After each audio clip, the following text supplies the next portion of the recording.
When Harper Bennett's honey blonde hair hit the locker room floor at exactly 2:28 p.m., Tyler Hawkins thought he was teaching a scholarship girl her place at Ridgemont High. The mayor's son had done this before, humiliating outsiders who dared question his authority, while his friends recorded everything for their private entertainment. But as Tyler stood there with scissors in hand, grinning at what he believed was another easy victory, he had no idea that Harper had been recording too. Every word, every threat, every violation had been streaming live to the FBI's Title IX division for the past 4 minutes. In less than an hour, Tyler's voice would echo through the homecoming assembly where his father sat in the front row, ready to announce his $5 million donation to the school that was about to become the center of a federal criminal investigation. If you've ever felt powerless in the face of cruelty, if you've watched bullies operate with impunity while adults turned blind eyes, this story might sound familiar. Harper's journey from victim to victor happened in a single day, but the ripples of her actions would reshape everything at Ridgemont High. Sometimes the quietest voices carry the loudest truths, and sometimes justice comes not from the system, but from those brave enough to break it open. Harper Bennett adjusted the straps of her worn backpack as she stood before the imposing brick facade of Ridgemont High School. The building sprawled across 3 city blocks like a red brick fortress, its Gothic architecture speaking to old money and older traditions. Fall in Colorado painted the surrounding mountains in brilliant oranges and golds, but here in the valley, Ridgemont felt insulated from natural beauty, wrapped instead in the artificial perfection of manicured lawns and imported palm trees that seemed to mock the climate. At 17, Harper possessed the kind of understated beauty that flourished away from fluorescent lights and social media filters. Her honey blonde hair fell in natural waves past her shoulders, a genetic gift from her Swedish grandmother who'd immigrated to Minnesota with nothing but determination and a sewing machine. Harper's green eyes held an intelligence that made teachers uncomfortable and classmates wary. She was the type of student who asked follow-up questions that exposed the gaps in prepared lessons. The scholarship that brought her to Ridgemont covered tuition at the prestigious private academy, but couldn't purchase acceptance among students whose trust funds exceeded her mother's annual salary. Harper's father had died in Afghanistan when she was 12, leaving behind a Purple Heart, crushing debt, and a family that learned to measure worth in different denominations than their new neighbors. Her mother, Dr. Elena Bennett, worked as a trauma surgeon at Denver General, pulling 16-hour shifts to afford their modest apartment 20 minutes from Ridgemont's manicured campus. Elena had fought for Harper's scholarship application, believing education could shield her daughter from the financial instability that had defined their lives since the funeral. Neither woman anticipated that academic excellence might paint a different kind of target on Harper's back. "You must be the new girl." The voice belonged to Sofia Rodriguez, a petite Latina student with kind eyes and an oversized Carnegie Mellon hoodie. She approached Harper's locker with the cautious friendliness of someone who understood what it meant to navigate social minefields. "I'm Sophia. I run the school newspaper." Harper smiled gratefully. "Harper Bennett. And yes, I'm definitely new. This place feels like Hogwarts had a baby with a country club." Sophia laughed, a genuine sound that echoed in the marble-lined hallway. "That's not far off. Ridgemont's been training future senators and CEOs since 1892. The pressure here," she gestured vaguely at the oil paintings of distinguished white men lining the walls. "It's different from public school." "Different how?" Harper asked, though she suspected she already knew. "Here, your last name matters more than your GPA. Your parents' donation history carries more weight than your character references. And if you're not legacy," Sophia's voice dropped to a whisper, "you better be exceptional, invisible, or both."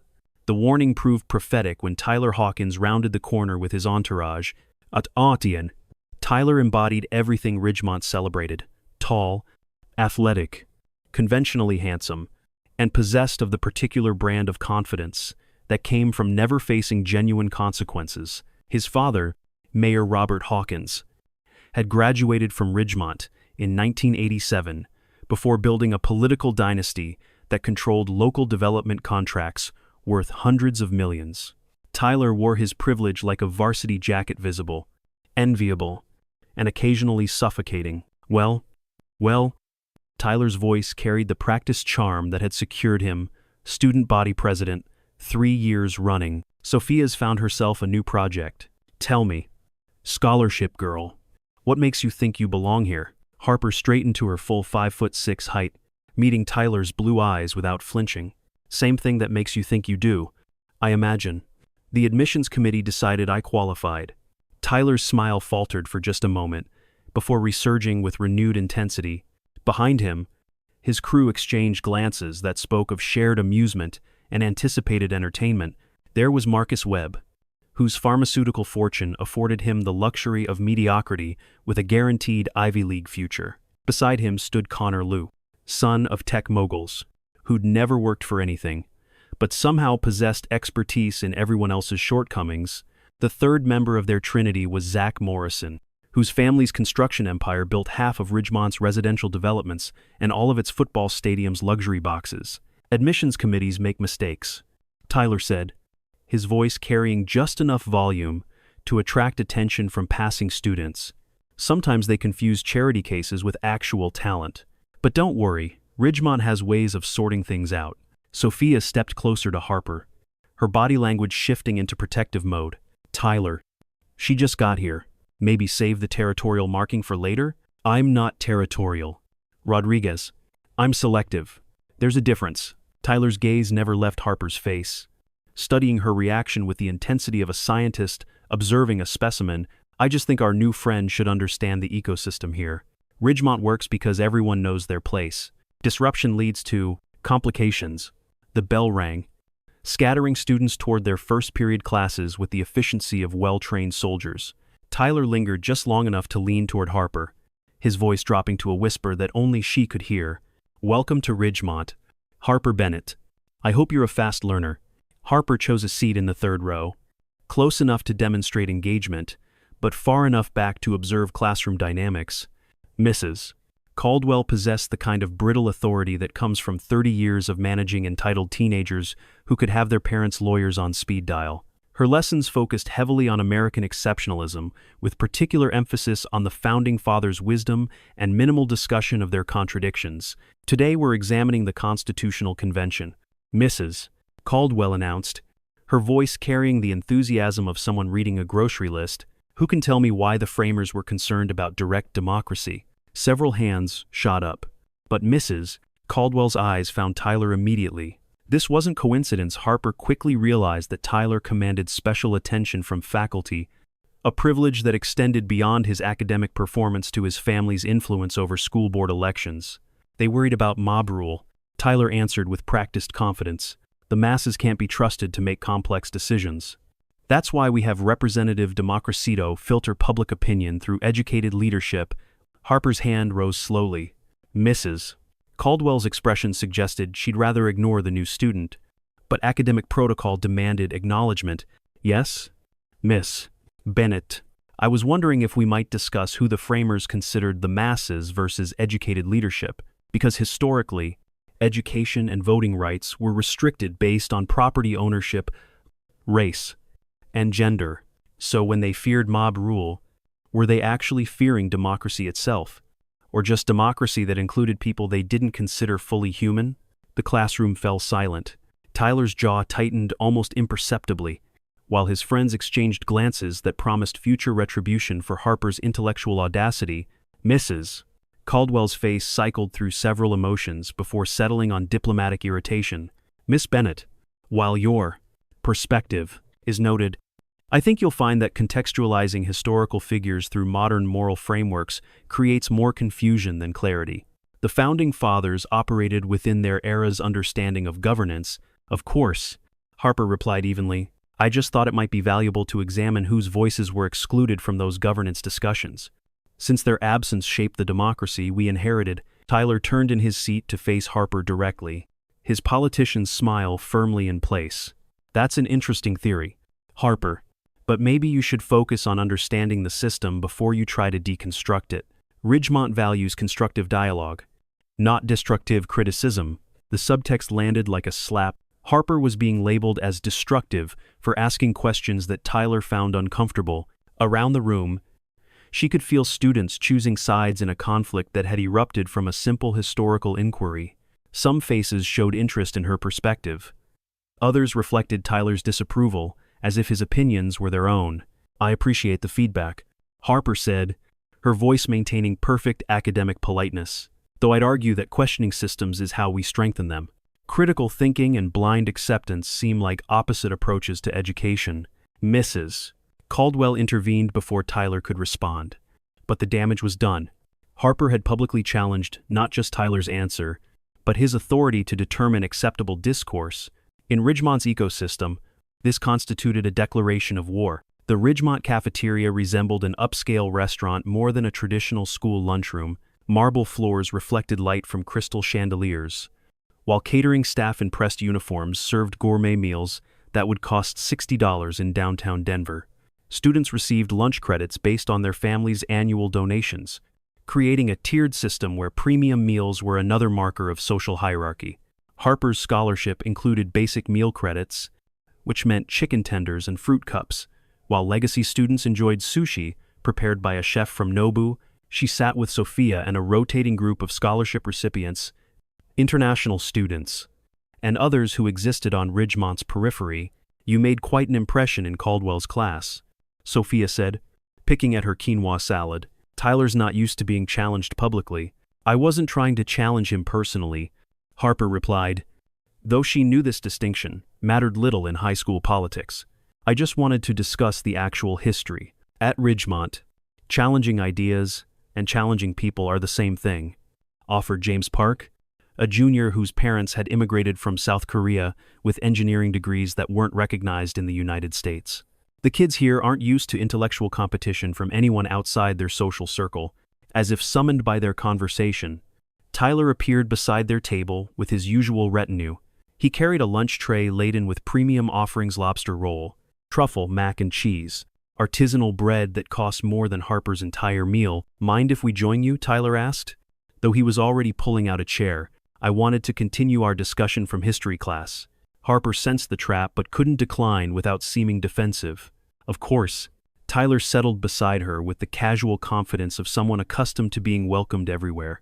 His friends arranged themselves strategically, creating a semicircle that felt more like an interrogation than lunch conversation. I've been thinking about your point regarding exclusion in early American democracy, Tyler said, his tone suggesting genuine intellectual curiosity. It's fascinating how some people focus on who was left out rather than celebrating the revolutionary nature of what was created. Both perspectives seem valuable, Harper replied carefully. We can acknowledge historical achievements while also recognizing their limitations. True, Tyler agreed, though I wonder if constant criticism of foundational institutions might undermine respect for the system itself. When young people hear nothing but complaints about American democracy, they might lose faith in participating constructively. Marcus Webb leaned forward, amplifying Tyler's theme. Exactly. It's like people who move to a new town and immediately start complaining about how things are done instead of trying to understand local culture. The metaphor wasn't subtle. Harper was being positioned as an outsider, criticizing systems she didn't understand. Someone whose perspective carried less weight because she lacked generational connection to Ridgemont's values. I suppose that depends on whether the local culture is worth preserving unchanged, Harper said, maintaining her measured tone. Sometimes fresh perspectives help communities grow, or they create unnecessary division. Connor Liu interjected. Ridgemont has been successful for over a century because we maintain certain standards. When people try to change things just to make their mark, they usually end up leaving. Zach Morrison finished. This place has a way of teaching people whether they really belong. The threat wasn't veiled, it was gift-wrapped and delivered with smiles. Harper understood that Tyler's lunch visit served as both reconnaissance and warning. He was assessing her responses to pressure, while demonstrating his ability to mobilize others against her. That's an interesting perspective, Harper said, standing to bus her tray. Though I've found that places worth belonging to don't require you to diminish yourself to fit in. She walked away before anyone could respond, but felt their eyes tracking her movement across the cafeteria. Behind her, she caught fragments of whispered conversation that confirmed her suspicions about Tyler's intentions. Needs to learn her place. Scholarship, kids always think they're special. Won't last 2 weeks if she keeps this up. Harper's afternoon classes had passed without incident, though she noticed increased scrutiny from both students and faculty. Word of her lunch confrontation with Tyler had spread through Ridgemont's gossip networks with the efficiency of social media algorithms. Some students seemed curious about the new girl who'd stood up to the mayor's son. Others treated her like she carried a contagious disease. Physical education represented her final class of the day, and Harper had been looking forward to the anonymous exhaustion of athletic activity. Coach Martinez ran a demanding program that evaluated students based on effort and improvement rather than family connections, one of the few truly meritocratic spaces in Ridgemont's hierarchy. The girls' locker room occupied the basement level of the athletics building, a subterranean maze of rusty lockers and perpetually damp concrete that contrasted sharply with Ridgemont's surface elegance. Title IX compliance had ensured equal facilities for female athletes. But equality at Ridgemont meant equally neglected rather than equally maintained. Harper changed quickly, preferring privacy to the social dynamics that unfolded around her. Other girls chatted about weekend plans, upcoming dances, and the complex social calculus that determined who would be invited to whose parties. She was lacing her running shoes when she became aware of unusual silence spreading through the room. Tyler Hawkins stood in the doorway. Male students were strictly prohibited from entering female locker rooms, a rule enforced with zero tolerance and immediate expulsion. Tyler's presence violated not just school policy but state law. Yet he stood there with the casual confidence of someone who knew rules applied differently to him. "Ladies," he said, his voice carrying across the concrete space, "sorry to interrupt, but I need a quick word with our new friend Harper." Several girls glanced nervously between Tyler and the exit, their body language suggesting they'd witnessed similar scenes before. Harper stood slowly, every instinct screaming danger, while her rational mind struggled to process the surreal violation of boundaries occurring in broad daylight. "Tyler, you can't be in here," said Emma Chen, a senior whose family had donated the school's computer lab. "This is a quick conversation." Tyler interrupted smoothly. "I'm sure everyone understands the importance of welcoming new students properly." The statement carried implicit threat wrapped in community-minded language. Other girls began gathering their belongings and moving toward the exit with the practiced efficiency of people who'd learned when to make themselves scarce. Within 30 seconds, Harper stood alone in the locker room with Tyler and his 3 closest allies. "Now then," Tyler said, stepping fully into the room and letting the door swing shut behind him. "I think we need to establish some ground rules for your time at Ridgemont." Harper's phone sat in her regular backpack, locked in her assigned locker 15 feet away. Her mind raced through option screen and hope someone heard. Run for the exit. Attempt to negotiate. None seemed likely to end well. But submission felt like a guarantee of escalation. "Ground rules?" Harper asked, stalling for time while assessing distances and angles. "Ridgemont operates on respect," Marcus Webb said, his voice taking on the rehearsed quality of someone reciting prepared material. "Respect for tradition, respect for hierarchy. The respect for people who've earned their place here. And some people," Connor Liu added, "need help understanding how respect works." Zach Morrison moved to block the exit, while Tyler approached Harper's position near the lockers. The choreography suggested planning. This wasn't spontaneous teenage cruelty, but orchestrated intimidation, designed to establish dominance through humiliation. "The thing is, Harper," Tyler said, his politician's smile never wavering, "you seem to think you can waltz in here and start criticizing everything that makes Ridgemont special? That kind of attitude creates problems for everyone." "I wasn't criticizing anything," Harper said, backing toward the wall of lockers. "I was asking questions in class." "You were showing off?" Marcus corrected, "making the rest of us look bad to impress teachers who don't understand Ridgemont's culture, so we thought," Connor said, pulling out his phone and activating the camera. "Maybe you needed a more memorable introduction to how things work here." Tyler reached into his jacket and produced a pair of scissors, not school supplies, but professional-grade shears that belonged in a salon. The metal caught fluorescent light as he opened and closed the blades experimentally, the sound echoing off concrete walls like mechanical crickets. "Your hair is really quite beautiful," Tyler said conversationally. "Very wholesome. Midwestern farm girl meets California surfer. I bet your mother loves it." Harper's hand moved instinctively to her honey blonde waves, understanding with crystalline clarity what Tyler intended. This wasn't just humiliation, it was assault, battery, and destruction of personal property wrapped in the language of social correction. "Tyler, don't," she said, her voice finally betraying the fear that had been building since he entered the room. "This isn't legal. You're committing multiple felonies." "Ami?" Tyler asked, genuinely curious. Or am I helping a confused new student understand Ridgemont's dress code? Sometimes scholarship kids don't realize their appearance needs to match institutional standards. The lie was so audacious, it took Harper's breath away. Ridgemont had no hair length requirements. No restrictions on natural styling. Tyler was manufacturing justification for assault in real time, creating a narrative that might provide plausible deniability if questioned later. Besides, Zach added, accidents happen in locker rooms, slippery floors, sharp corners. Who knows what might cause someone to get hurt? The threat shifted from humiliation to physical violence, and Harper realized with sickening clarity that Tyler's escalation had no natural ceiling. Whatever happened in this basement room would happen without witnesses, recorded only by Connor's phone for Tyler's private entertainment. But Tyler had made one crucial miscalculation. 3 weeks earlier, during her enrollment paperwork, Harper had filled out forms for Ridgemont's Student Safety Initiative, a program designed to help students report harassment, bullying, and sexual misconduct through anonymous digital channels. The school provided special phones with direct connections to Title IX coordinators, campus security, and local law enforcement. That phone sat in Harper's sports bra. Activated by a panic button, she'd pressed the moment Tyler entered the locker room.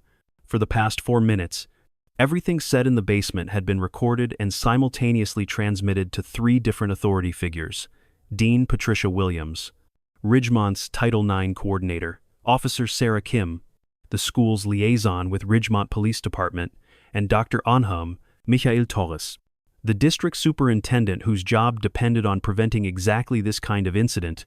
Tyler had no idea he was narrating his own criminal confession. Last chance, Tyler said, approaching with scissors extended. Apologies for disrupting our classroom environment.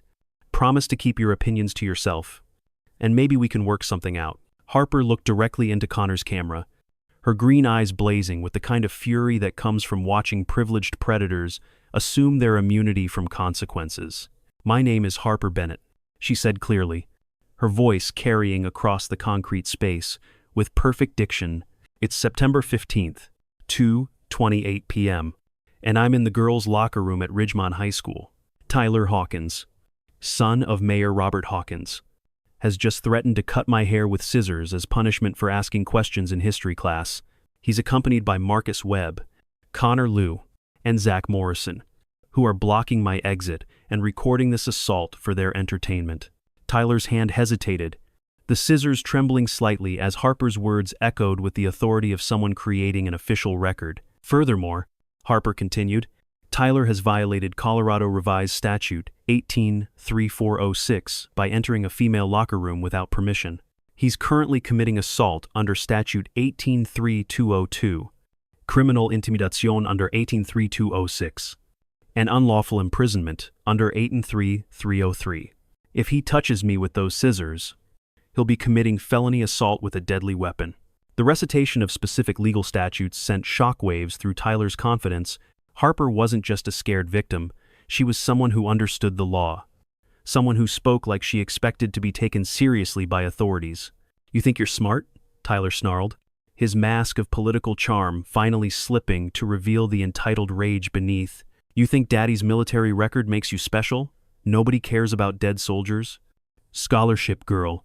The insult landed like a physical blow, but Harper absorbed it without flinching. She'd heard worse from kids who confused cruelty with cleverness, and Tyler's desperation was showing. He was escalating because his initial intimidation had failed, not because he was strong. What I think, Harper said evenly, is that you've just confessed to multiple felonies while being recorded, and in about 30 seconds, you're going to discover what happens when entitled boys meet actual consequences. As if summoned by her words, the locker room door burst open with the force of authority behind it.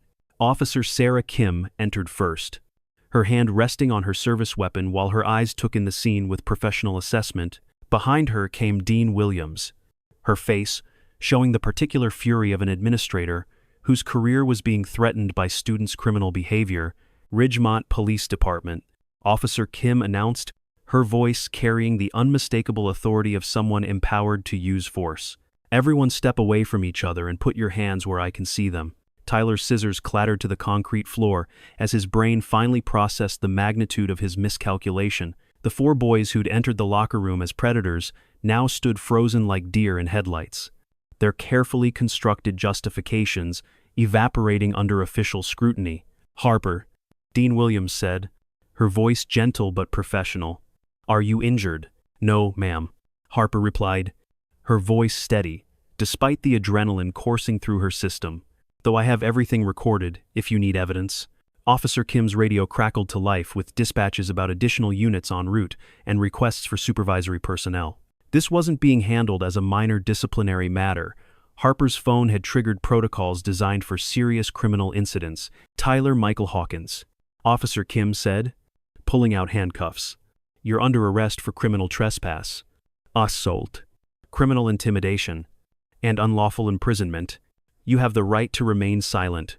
As Tyler's Miranda rights echoed off the concrete walls, Harper watched his face cycle through disbelief, rage, and finally terror. As the reality of genuine consequences penetrated his privilege, his friends stood paralyzed, understanding that their own legal jeopardy was only beginning, but this was just the opening act. In 43 minutes, the school's homecoming assembly would begin with parents, faculty, and students gathered in the auditorium to celebrate Ridgemont's traditions and achievements.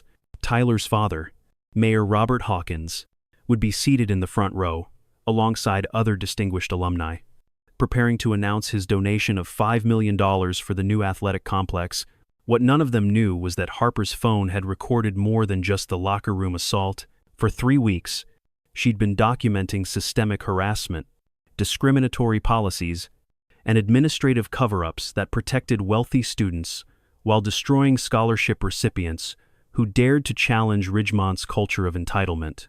Her evidence included financial records showing how donations influenced disciplinary decisions, email chains revealing coordinated efforts to silence whistleblowers, and recorded conversations proving that Tyler's behavior represented institutional policy rather than individual cruelty. In 17 minutes, Harper would walk into that auditorium carrying documentation that would end careers, trigger federal investigations, and expose Ridgemont's rotten foundation to the world. Tyler thought he was cutting her hair to put her in her place. He had no idea he'd just handed her the scissors to cut down everything he held sacred. The Ridgemont High Auditorium gleamed like a shrine to academic excellence, its mahogany panels reflecting light from crystal chandeliers that had illuminated generations of commencement speeches and donor recognition ceremonies. 500 red velvet seats faced a stage where portraits of distinguished alumni gazed down with oil-painted authority senators, CEOs, federal judges, and tech moguls who'd learned the art of power within these very walls. Harper Bennett stood in the wings, her newly shortened hair tucked behind her ears as she adjusted the small microphone clipped to her collar. The device connected wirelessly to the school's PA system, but more importantly, it linked to a secure server where copies of her evidence waited in digital vaults that couldn't be destroyed, deleted, or disappeared by wealthy families with legal teams. In the front row, Mayor Robert Hawkins checked his watch with the practiced impatience of a man accustomed to punctual deference. His silver hair was styled with presidential precision, his navy suit tailored to project authority and trustworthiness in equal measure. Beside him sat Dr. Miranda Cabot, Ridgemont's headmaster, whose doctoral degree from Harvard and 30-year tenure had made her synonymous with institutional prestige.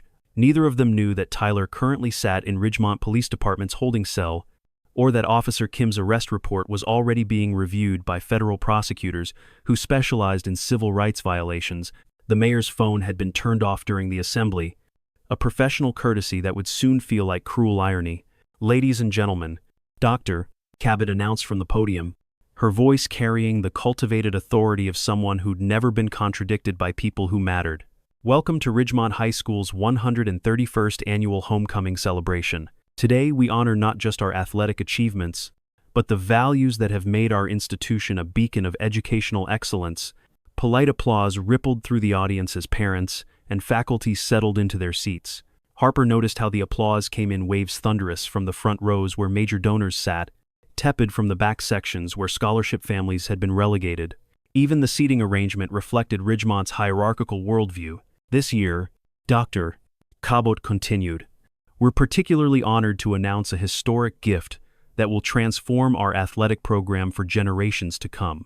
Mayor Robert Hawkins, distinguished alumnus and devoted father, has pledged $5 million for the construction of the Hawkins Family Athletic Complex. The mayor rose with practiced political grace, his smile projecting the kind of paternal benevolence that had won elections for 2 decades. He approached the podium while cameras flashed, and parents applauded the generosity that would cement his family's legacy in Ridgemont's institutional memory. "Thank you, Dr. Cabot." Mayor Hawkins began, his voice carrying the resonant authority of someone who'd never doubted his right to be heard.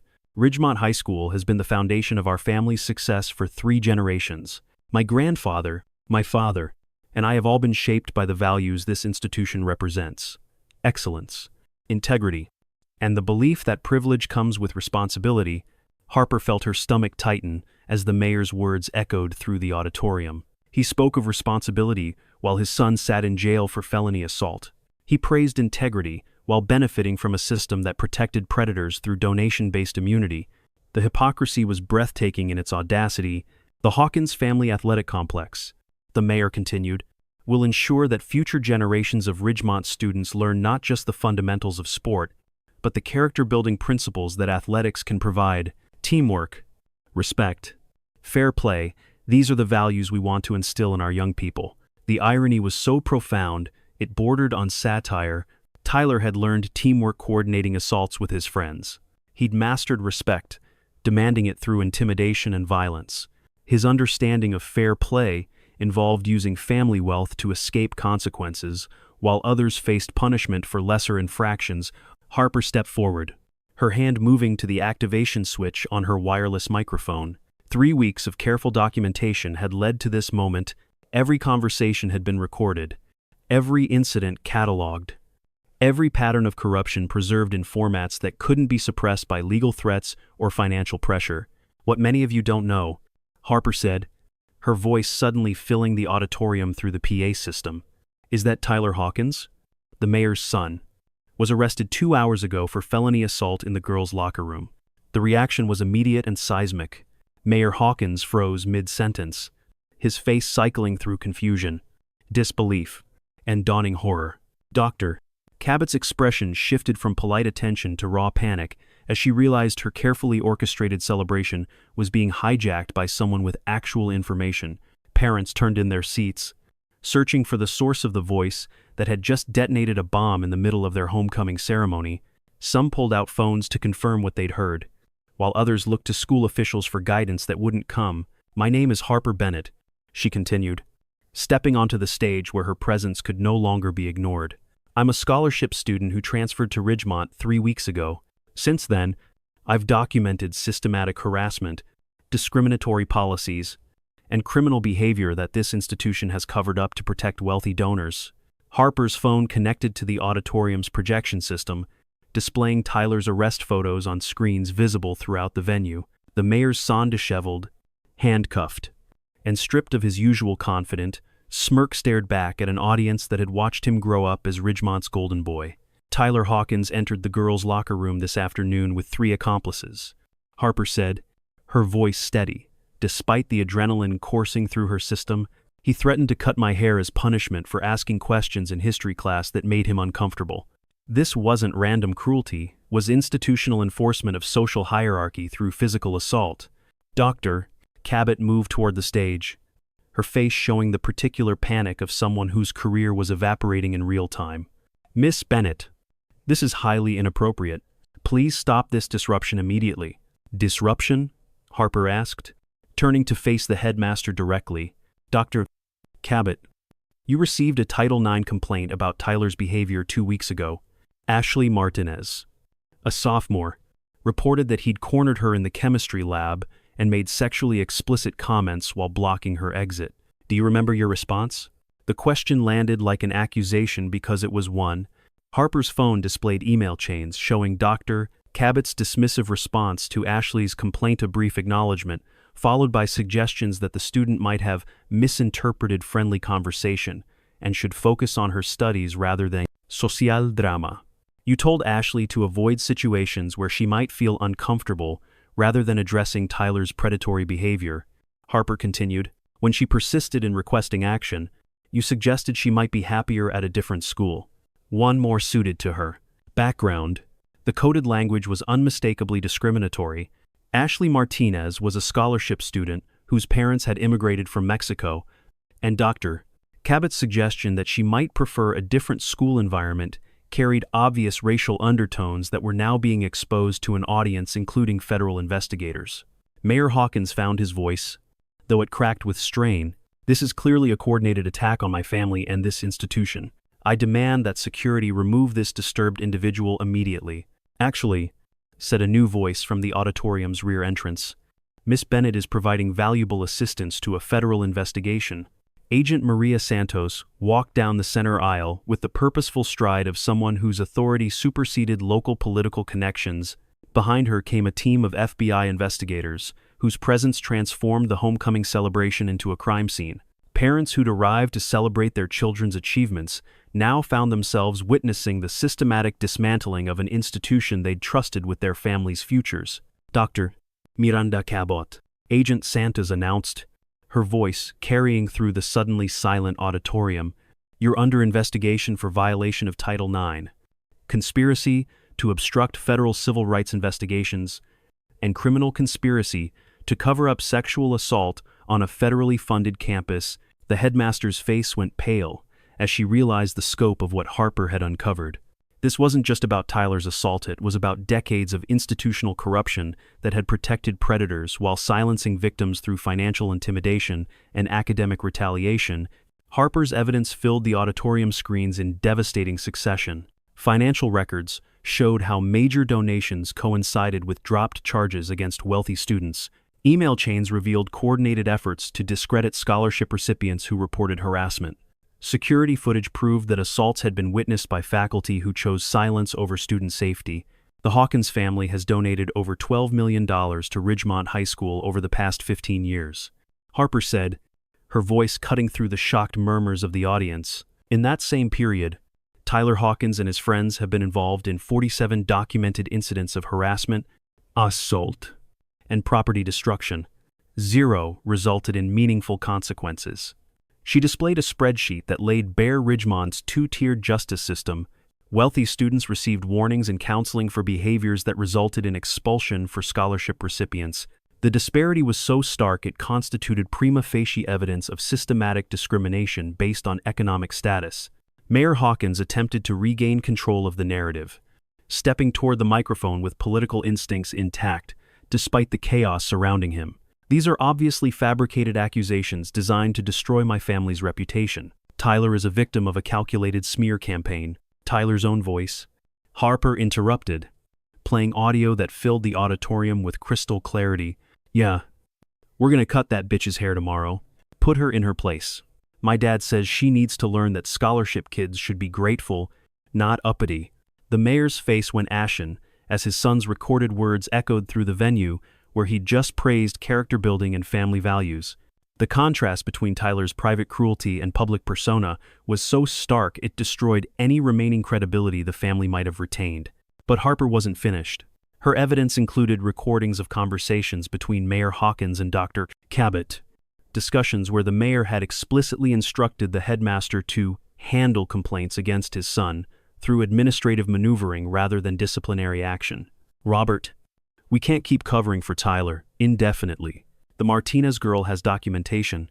"Miranda, my family has donated more to your salary than most people earn in a lifetime. Find a way to make this disappear. Or find a new job." The quid pro quo was explicit and damning. The mayor had used his financial leverage to obstruct justice, while Dr. Cabot had prostituted her educational authority to protect a predator in exchange for continued donations.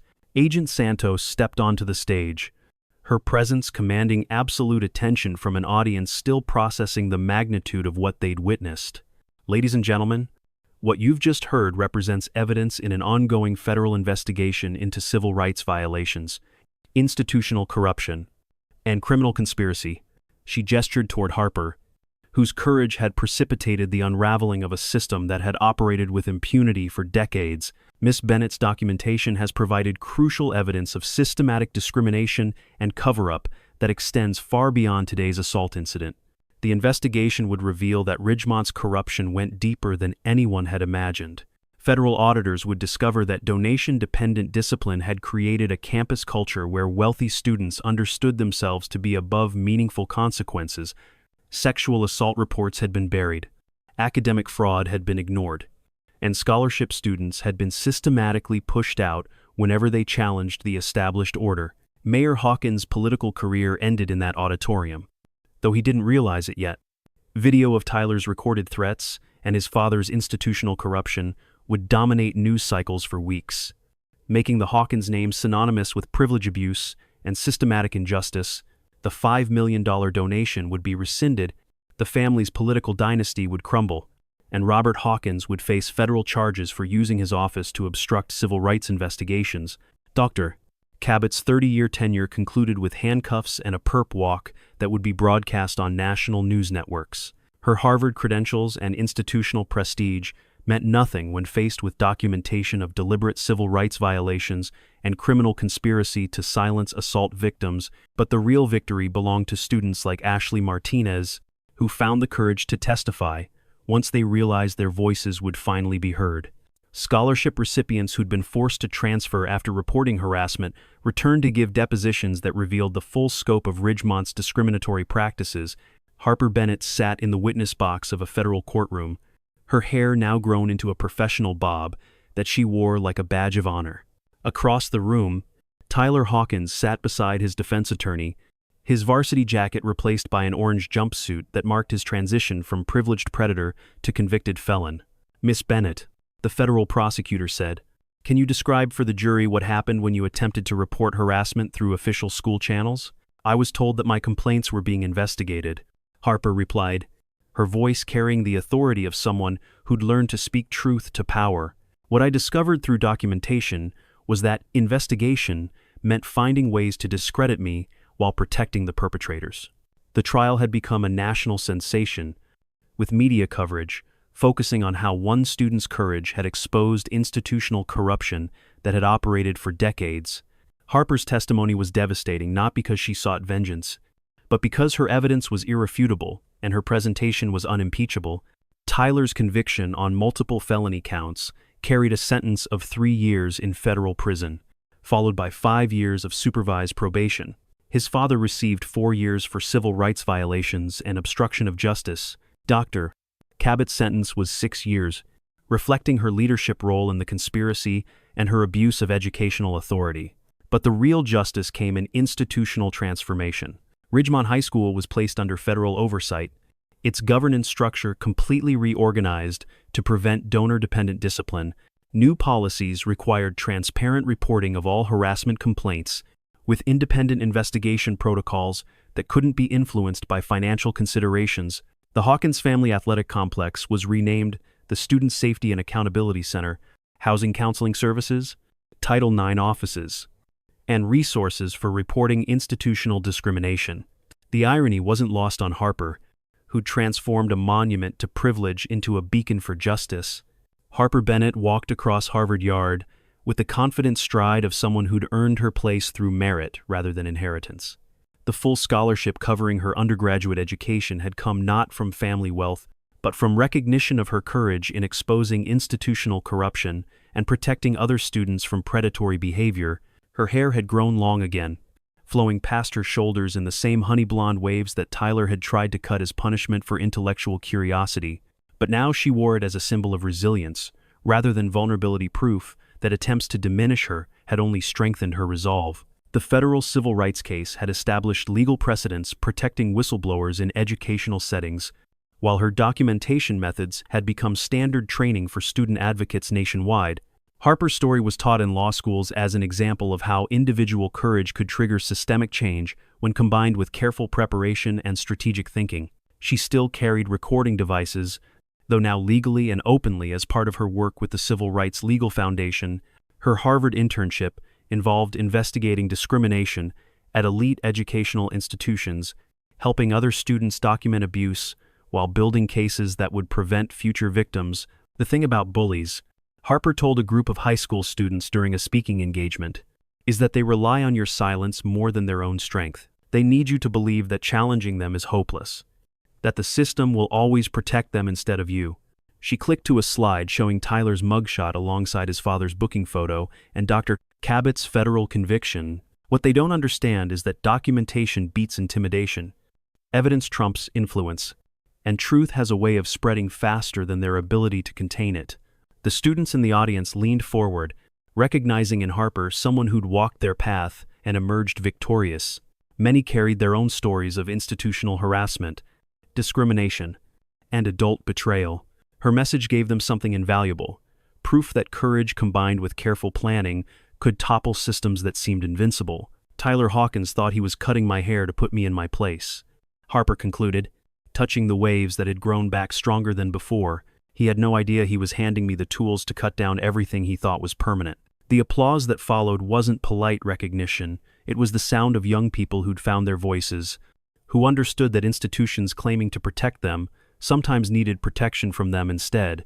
In Ridgemont, Colorado, the high school operated under new leadership, committed to actual excellence rather than inherited privilege. Students reported harassment without fear of retaliation. Scholarship recipients thrived academically without social punishment. The culture had transformed from one that protected predators to one that protected potential, and somewhere in a federal prison, Tyler Hawkins learned what consequences felt like when wealth couldn't purchase immunity, his trust fund couldn't buy respect from fellow inmates. His family connections meant nothing to corrections officers. For the first time in his life, Tyler experienced the equality he'd spent years denying others.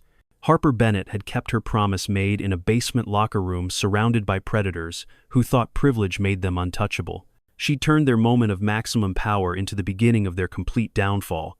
The girl they'd tried to silence had found her voice.